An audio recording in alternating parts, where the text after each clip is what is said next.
Imagine waking up tomorrow and seeing a message from your boss. We need to talk. Your stomach drops. Maybe your company is cutting jobs. Maybe your car suddenly needs repairs. Maybe your apartment floods. Maybe your dog gets sick. Life has a way of surprising us, and unfortunately, those surprises are usually expensive. Now imagine two people. Both earn exactly $45,000 per year. Both live in the same city. Both work full-time. But one of them has $12,000 saved. The other has $400 in their checking account. Who sleeps better at night? Who feels less stressed? Who can survive bad luck? Because here's something nobody tells you when you're starting your career. Financial security isn't built when everything goes right. It's built before things go wrong. And today, we're going to answer an important question. Can someone earning a perfectly ordinary salary, around $45,000 a year, actually build an emergency fund without living like a monk? The answer might surprise you. First, let's define emergency. When people hear the words emergency fund, they often imagine some enormous pile of money, $20,000, $30,000, enough to survive the apocalypse. But that's not what an emergency fund is. An emergency fund exists for three things: unexpected expenses, temporary loss of income, peace of mind. That's it. It is not vacation money, holiday shopping money, concert money, or I saw a really good deal online money. Think of it as financial armor. You hope you never need it, but you'll be grateful when you do. Most financial experts recommend saving 3 to 6 months of essential expenses. Notice something important. They don't say 3 to 6 months of your salary. They say 3 to 6 months of expenses. That difference changes everything. Now, what does a $45,000 salary actually look like? Let's use realistic numbers. Suppose someone earns $45,000 per year. After taxes, Social Security, and deductions, they might take home around $2,950 per month.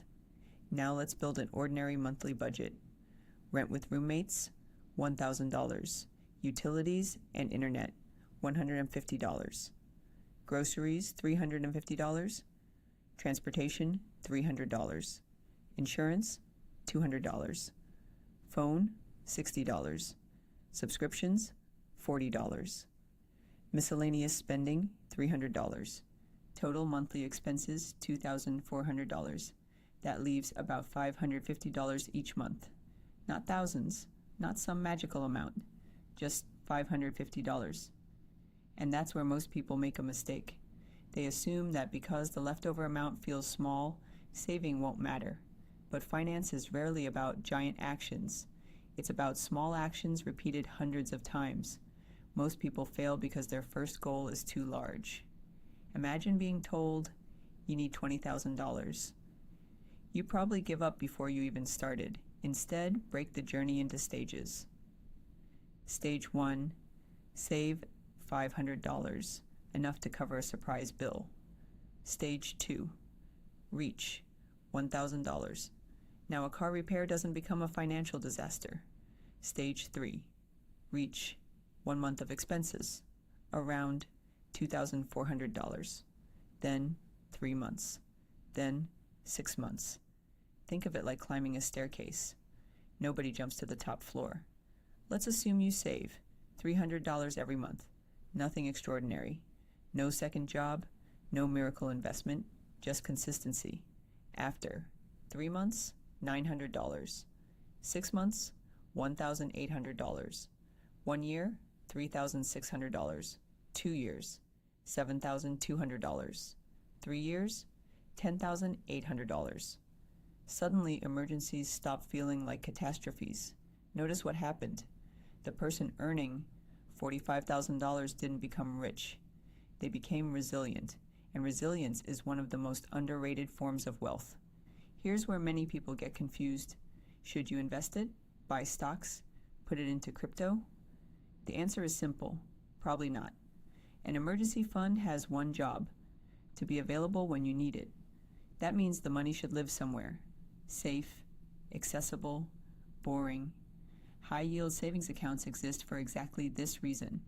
Imagine that your emergency fund earns 4% interest. A balance of $10,000 would generate roughly $400 per year. You won't become wealthy from that interest, but your goal isn't growth. Your goal is protection. Investments are for future wealth. Emergency funds are for present stability. They solve different problems. Building an emergency fund isn't mostly a math problem. It's a psychology problem. Imagine your friends planning a weekend trip.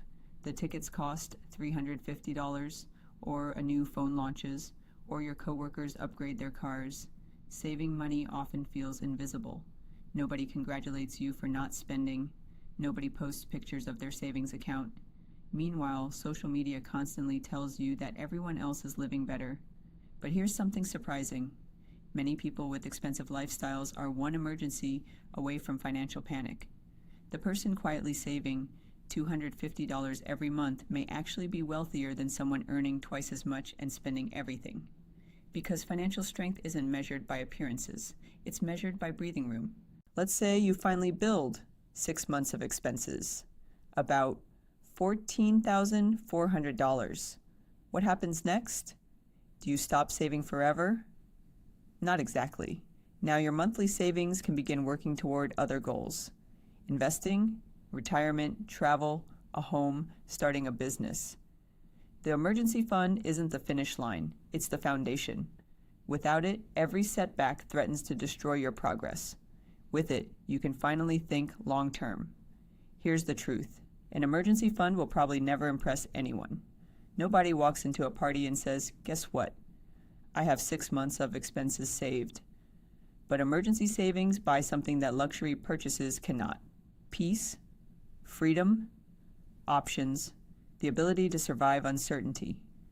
And sometimes that's more valuable than earning an extra $10,000 a year. If there's one thing I'd like you to remember from this video, it's this. Building an emergency fund isn't about becoming rich. It's about becoming harder to break.